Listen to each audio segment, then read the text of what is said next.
നമ്മളോടൊപ്പം father Philip കവിയിൽ ഇപ്പോൾ ചേരുന്നുണ്ട്. അച്ഛ, അങ്ങേക്ക് ഞങ്ങളെ കേൾക്കാം എന്ന് പ്രതീക്ഷിക്കുന്നു. എങ്ങനെയാണ് ഫാദർ മൈക്കിളിനെ അങ്ങ് അനുസ്മരിക്കുന്നത്? എങ്ങനെയാണ് അങ്ങയുടെ ഓർമ്മകളിലൂടെ പോകുന്നത്? ബഹുമാനപ്പെട്ട ഡോക്ടർ മൈക്കിൾ കാര്യമറ്റം അച്ഛനെ കുറിച്ച് ഓർക്കുമ്പോൾ ഒത്തിരിയേറെ കാര്യങ്ങൾ പറയാനുണ്ട്. ഞാനിപ്പോൾ ഇരിക്കുന്നത് തലശ്ശേരി അതിരൂപതയുടെ കരുവഞ്ചാലിലുള്ള സെന്റ് ജോസഫ്സ് ഹോസ്പിറ്റലിലാണ്. ഇന്നലെ ഈ സമയത്ത് ഇതേ ആശുപത്രിയില് രണ്ടാമത്തെ നിലയിലുള്ള ഒരു മുറിയില് ബഹുമാനപ്പെട്ട മൈക്കിൾ കാര്യമറ്റത്തിൽ അച്ഛനുമായി ഞാൻ നേരിട്ട് സംസാരിച്ചിരുന്നു.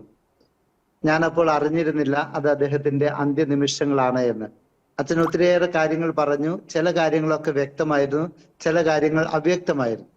ആ പറഞ്ഞ കാര്യങ്ങളിൽ കൂടുതലും വചനത്തെക്കുറിച്ചും ബൈബിളിനെ കുറിച്ചുമാണ് അച്ഛൻ പറഞ്ഞത്. കാരണം ബൈബിൾ അപ്പോസ്ലേറ്റിന്റെ തലശ്ശേരി അതിരൂപതയുടെ ബൈബിൾ അപ്പോസ്ലേറ്റിന്റെ ആദ്യത്തെ ഡയറക്ടറാണ് ബഹുമാനപ്പെട്ട മൈക്കിൾ കാര്യമറ്റത്തിൽ അച്ഛൻ. ഇപ്പോഴത്തെ ഡയറക്ടർ ഞാനാണ് എന്നതുകൊണ്ട് അദ്ദേഹം എന്നോട് കുറെ കാര്യങ്ങൾ പറഞ്ഞേൽപ്പിക്കുകയായിരുന്നു. അതിൽ പലതും അവ്യക്തമായിരുന്നെങ്കിലും അച്ഛൻ രചിച്ച ചിത്രകഥകളുടെ കാര്യം അദ്ദേഹം അതിന്റെ ഇടയ്ക്ക് സൂചിപ്പിച്ചു. അതുപോലെ വചനം ജനങ്ങൾക്ക് കൊടുക്കേണ്ട കാര്യത്തെക്കുറിച്ച് അച്ഛൻ സൂചിപ്പിച്ചു. അതുപോലെ മരണത്തെക്കുറിച്ച് അച്ഛന് വളരെ വ്യക്തമായ കാഴ്ചപ്പാടുകൾ ഉണ്ടായിരുന്നു എന്നുള്ളത് എന്നെ വളരെയധികം അത്ഭുതപ്പെടുത്തി. അച്ഛന് ഒരു കാരണവശാലും ഈ രോഗാവസ്ഥയില്, അച്ഛന്റെ ഈ അവസ്ഥയില് ജീവിതം കൃത്രിമമായി നീട്ടരുതെന്ന് അഭിനന്ദ പിതാവിനോട് ആവശ്യപ്പെട്ടിരുന്നു. അതായത് വെന്റിലേറ്ററിന്റെ സഹായത്തോടെ ജീവിതം നീട്ടുന്ന ഒരു സംവിധാനവും വേണ്ട, സ്വാഭാവികമായിട്ട് മരണത്തിലൂടെ കടന്നു പോകണമെന്നാണ് അദ്ദേഹം ആഗ്രഹിച്ചത്. കാരണം അദ്ദേഹത്തിന്റെ ജീവിതത്തെക്കുറിച്ച് വളരെ വ്യക്തമായ കാഴ്ചപ്പാടുണ്ടായിരുന്നു. ഈ ലോക ജീവിതത്തിന് ശേഷമുള്ള ഒരു കടന്നുപോക്കാണ് ഈ മരണമെന്ന് അദ്ദേഹം എപ്പോഴും പറയുമായിരുന്നു. നിത്യജീവിതത്തെക്കുറിച്ച് വളരെ വ്യക്തമായ വിശ്വാസത്തിൽ അടിസ്ഥിതമായ കാഴ്ചപ്പാടുകളോടെ ജീവിച്ച ഒരു വൈദികനാണ് അദ്ദേഹം. ഈ വിശ്വാസം മറ്റുള്ളവർക്ക് അദ്ദേഹം ജീവിതകാലത്ത് പകർന്നു കൊടുക്കുകയും ചെയ്തു. ജീവിതം മുഴുവൻ വചനത്തെ ഉപാസിച്ച ഒരു വൈദികൻ, ഈ ജീവിതം മുഴുവൻ വചനത്തെ മറ്റുള്ളവർക്ക് പകർന്നു കൊടുത്ത ഒരു വൈദികൻ, അതും സാധാരണക്കാരായ മനുഷ്യർക്ക് മനസ്സിലാകുന്ന ഭാഷയിലും വചനം അവർക്ക് പ്രാപ്യമാക്കുവാൻ വേണ്ട എല്ലാ കാര്യങ്ങളും അദ്ദേഹം ചെയ്തു. കൊച്ചു കുട്ടികളിലേക്ക് ദൈവവചനം എത്തിക്കുന്നതിന് വേണ്ടിയാണ് അദ്ദേഹം ചിത്രകഥകളിലൂടെ ഈ ദൈവവചനത്തെ പകർന്നു നൽകിയതെന്ന് നമുക്കൊക്കെ അറിയാം. അനേകം ഭാഷകളിലേക്ക് അദ്ദേഹത്തിന്റെ ഈ ചിത്രകഥ രചിക്കപ്പെടുകയും പകർത്തപ്പെടുകയും ചെയ്തിട്ടുണ്ടെന്ന് നമുക്കറിയാം. അതുപോലെ അദ്ദേഹം വിവിധ സെമിനാരികളിൽ പഠിപ്പിച്ചു. വളരെ പണ്ഡിത ശ്രേഷ്ഠനായ ഒരു വ്യക്തിയായിരുന്നു അദ്ദേഹം. ഇപ്പോഴും നമ്മൾ POC ബൈബിൾ എടുത്ത് തുറന്നാല് അതിന്റെ ആദ്യത്തെ പേജുകളിൽ തന്നെ കാണുന്ന 3 എഡിറ്റേഴ്സില് പ്രധാനപ്പെട്ട ആളായിട്ട് ഡോക്ടർ മൈക്കിൾ കാര്യമറ്റം അച്ഛന്റെ പേര് നമുക്ക് കാണാൻ സാധിക്കും. അദ്ദേഹം ഈ കേരള സഭയ്ക്ക്, ഭാരത സഭയ്ക്ക്, ആഗോള സഭയ്ക്ക് നൽകിയ സംഭാവന നിസ്തുലമാണ് എന്ന് നമുക്ക് പറയാം. അതിനൊക്കെ അപ്പുറത്തേക്ക് മൈക്കിൾ അച്ഛനെ എനിക്ക് വ്യക്തിപരമായിട്ട് അറിയാം. അച്ഛൻ വലിയൊരു ത്യാഗ മനോഭാവമുള്ള വ്യക്തിയായിരുന്നു. തലശ്ശേരിയിലെ ഞാനിപ്പോഴായിരിക്കുന്ന സന്ദേശ ഭവനിലാണ് ദീർഘകാലം അദ്ദേഹം ജീവിച്ചത്. അവിടെ തന്നെ ഉണ്ടായിരുന്ന അദ്ദേഹത്തിന്റെ ഒരു സഹപാഠിയായ വൈദികൻ, അദ്ദേഹം വളരെയധികം ബുദ്ധിമാനായിരുന്നു. അദ്ദേഹം റോമിലെ ഉപരിപഠനം നടത്തുന്ന സമയത്തിന് അദ്ദേഹത്തിന് ചെറിയ രോഗാവസ്ഥ ഉണ്ടായപ്പോൾ മൈക്കിൾ അച്ഛൻ സർവ്വതും മറന്ന് ഈ സഹവൈദികന് വേണ്ടി ത്യാഗത്തോടെ നിലകൊണ്ടതും അദ്ദേഹത്തെ സംരക്ഷിച്ച് പരിരക്ഷിച്ച് തലശ്ശേരി രൂപതയിൽ എത്തിക്കുകയും തുടർന്ന് ആ സഹപാഠിക്ക് വേണ്ടി നിലകൊണ്ടത് ഞങ്ങൾ എല്ലാവരും നന്ദിയോടെയാണ് ഓർക്കുന്നത്. അഭിമന്യ വള്ളോപ്പള്ളി പിതാവും അഭിമന്യ വലിയമറ്റം പിതാവും അഭിമന്യ പാമ്പളാനി പിതാവും ഒക്കെ അത് പലതവണ നന്ദിയോടെ അനുസ്മരിച്ചത് ഈ തരുണത്തിൽ ഞാൻ ഓർക്കുകയാണ്. അച്ഛൻ വചനം പഠിക്കുന്ന ഒരാൾ മാത്രമായിരുന്നില്ല, വചനം ജീവിക്കുന്ന ഒരാൾ കൂടിയായിരുന്നു.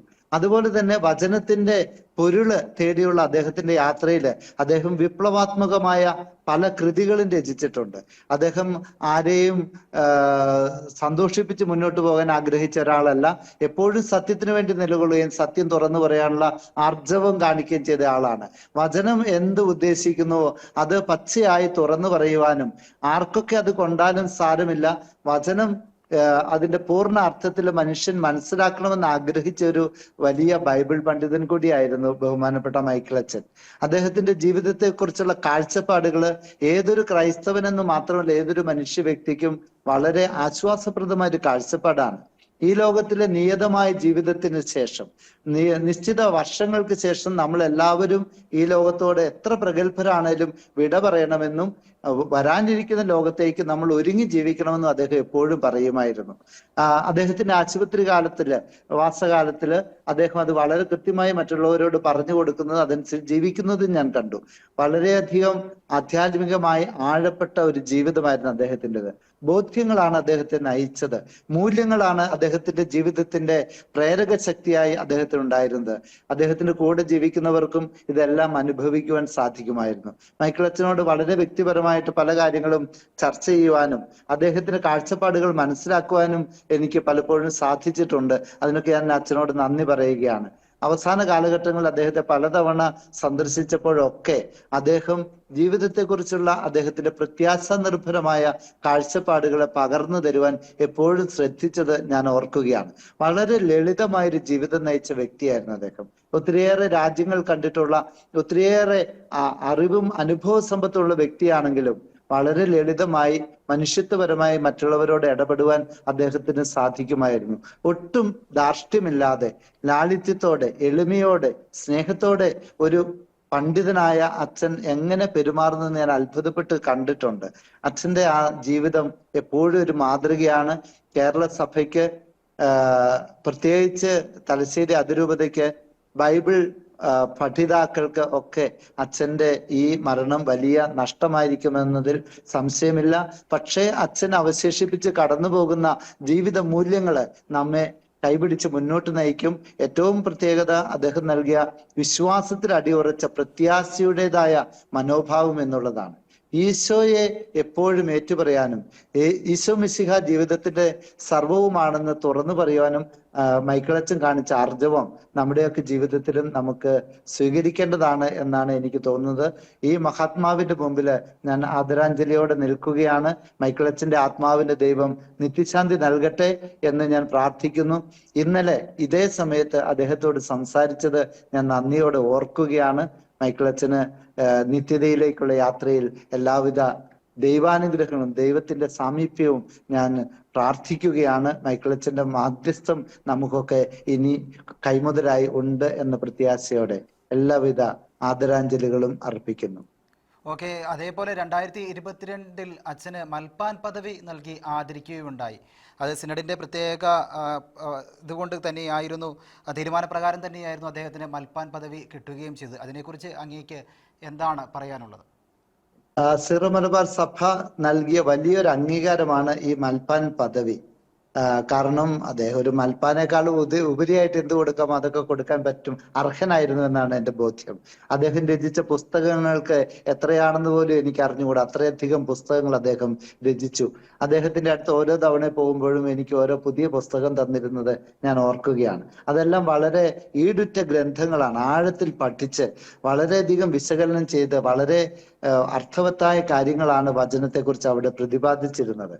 അപ്പൊ ഈ മൽപ്പാൻ പദവി അദ്ദേഹം ഏറ്റവും അർഹിച്ചിരുന്നതാണ്. സിറോ മലബാർ സഭ നൽകിയ ഈ അംഗീകാരം അദ്ദേഹത്തിന്റെ ജീവിതത്തിലെ ഒരു വളരെ പ്രധാനപ്പെട്ട കാര്യമാണ് എന്ന് ഞാൻ കരുതുകയാണ്. ഓക്കെ, വളരെയേറെ നന്ദി ഫാദർ ഫിലിപ്പ് കവിയിൽ. അങ്ങ് ഇത്രയും വലിയ കാര്യങ്ങൾ പറഞ്ഞു തന്നതിനും അദ്ദേഹത്തെ അനുസ്മരിച്ചതിനും